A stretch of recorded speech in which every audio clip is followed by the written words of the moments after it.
elementaire drang. De connectie met mijn blad is een innig precair verlang. Voel mezelf nu te drukken is symbolisch vernuft. Er is geen visionaire klant nodig, hoogstens een vlucht van status quo's. En uit de grote binding met de ratio tussen hamer en ampeel verdwin ik in scenario's. Gevangen in het moment, afhankelijk van pen en blad. Bewandel ik de grens tussen massa en de mens. Met de dag vertrek ik de verbale transmutage van mijn leven. Ondergevig aan bepaalde granulage. Korrelt en borrelt de energie open tot filament. Wordt dat metaforen kneden en strofes dat niemand kent. Tot op het punt waarop dat ze kristalliseren. En mijn gevoelens en mijn gedachten assimileren. Zodat moeiteloos mijn eigen kracht aan manifesteren. Die mij staat staan voor iets waarachtig te kunnen creëren.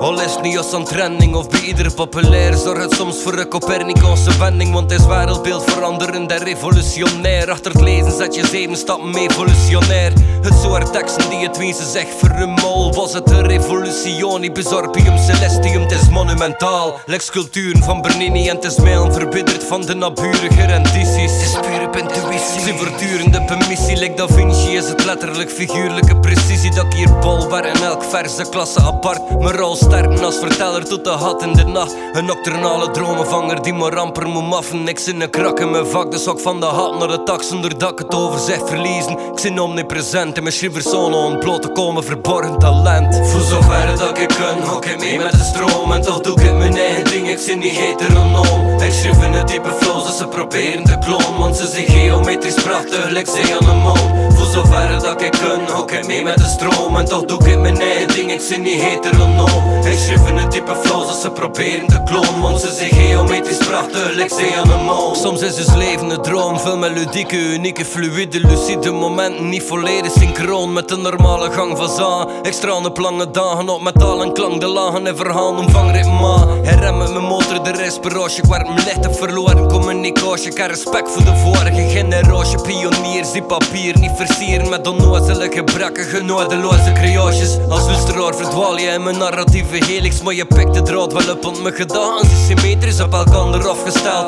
Karakter is poëtisch, ieder linie is besprinkeld met de assen van de phoenix. Ze passen in met thesis, ondergeven aan verrassende cohesie.